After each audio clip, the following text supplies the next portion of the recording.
This is my second essay dedicated to the late Tom Trelogin. Again, I finally read this whole book. It took me 2 months. As you may have noticed, I took a couple philosophy courses in college, and the foremost thing I learned from them is that I do not consider myself a philosopher, except in the most direct meaning of the word. I am a lover of wisdom, but otherwise there is a barrier between me and the true discipline. After thinking about it, it's probably the same reason I can't consider myself a mathematician.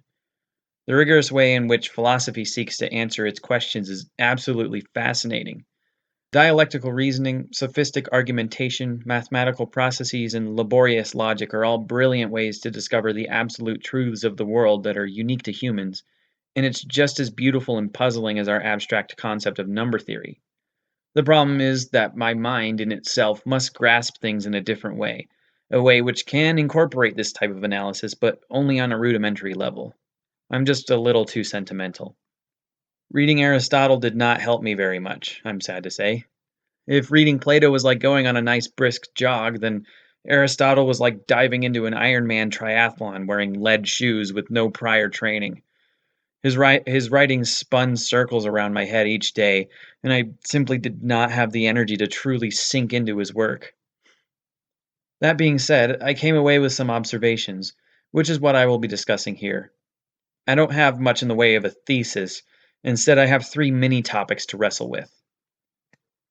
First off is, I knew prior to reading that Aristotle dismissed Plato's theory of the forms, but I didn't understand how he did it.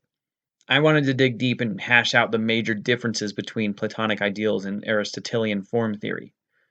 Most of what I read in the way of this topic comes from the excerpts in the Physics and some from De Anima. In effect, Aristotle believes in what may be called forms, but instead of physical objects participating in an elevated ideal of themselves to achieve their end result, the form already exists inside of the object as a part of its nature. The closer something gets to its own nature, the more formal it is.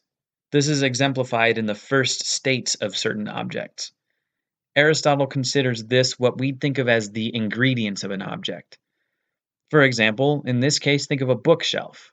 Plato would imagine that there is an ideal bookshelf that exists, and all bookshelves participate in its being to achieve the desired effect, yes? Well, Aristotle asks, why on earth would all trees not be considered bookshelves since the material they are made of is the same material that makes bookshelves? It's all wood. Thinking along those lines, he recognizes that within each bookshelf made of wood, there is wood also, which contains its own nature. So, a bookshelf has within it portions that reflect itself as a bookshelf and portions that are wood, and perhaps some portions that are stone and metal when considering nails and screws and glue. All this compounds to create the essential whatness of the item in question. The bookshelfness of the bookshelf is its own form, which is what animates it. It is what gives the item its soul. The rest of what the soul is to Aristotle is a book within itself, and so I won't go into it here. But ponder this: animals, animation, an example movement, and souls are all inseparable. After all, this is what Aristotle's book De Anima is titled, On the Soul. So, the form of an object comes from its several natures compiling into a soul, and is all internalized rather than external. This was one thing that I wanted to become comfortable with while reading the text.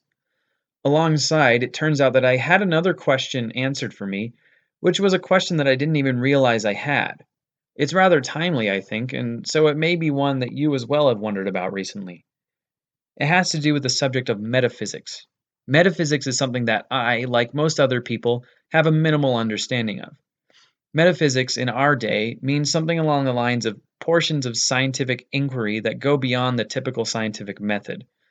Things like crystal energy, the zodiac, herbal cures for significant diseases, chakras, essential oils, vibrations, and other what have yous that seem to promise to elevate one's life out of mundanity and into a higher state. It's all very wishy washy and feels both new and ancient, so much so that I didn't realize I had been wondering where this phrase and the real definition comes from. I'm glad to say that Aristotle gave me an answer. As it happens, this notion, the New Age idea of metaphysics, is almost entirely an incorrect anachronism. Aristotle's ideas directly informed the true study of metaphysics, a very different field of study, and even then, he was not the one who created that phrase. An editor of his spotty and barely complete works is the one who coined the term hundreds of years later, and he did that only to have it mean the section of Aristotle's works that I have placed after the section called physics. Metaphysics, meaning after the physics. That's all the term really meant. However, there is a deeper purpose to the word metaphysics, which is closer to the contemporary use of the phrase than its original meaning. Meta is a prefix of Greek origin that essentially implies that a noun is self-referential. If physics is the study of movement, then metaphysics is the study of physics. Don't overlook the fact that, at the time, the word physics was not simply the study of heavenly bodies, but all movement, including that which moves animals, biology, that which moves our emotions, poetics and rhetoric, and importantly, that which moves our health, which is why we have physicians today. This means that by the study of physics, I mean the act of studying the way in which we study the world scientifically. A metaphysician would be one who takes our concept of the scientific method and scrutinizes every part of it to determine each function, surmise gaps within, and suggest changes. In this way, throughout the metaphysics, Aristotle explores movement so deeply that he does his best to rigorously define the first mover. Here's this in a nutshell. All movement can only occur if something that is moving enacts that movement on something else, but if all things must have a beginning, then there must have been something that moved first. So, this is what metaphysics really is: the study of whatever began everything. This is how we get to the modern conception of metaphysics. After all, most who ponder the origins of our human experience end up considering God, divinity, or some sort in that sphere to be a sufficient cause of all things. Spirituality ends up entwined with the exploration of existence's beginnings, and our contemporary take of metaphysics is one that covers all things spiritual. This semantic shift is not the only one that I ended up meeting with during my reading of this and all other philosophy. As a means to conclude this essay, I want to end on this point. The word philosophy and philosopher at large appear to me to have undergone a change in meaning in our world today. More and more, I find that people continue to use these terms to mean smart person, thoughtful person, or intellectual idea, and things of that nature. I can't provide any evidence of this other than anecdotal, but these uses have become so common that it's noticeable.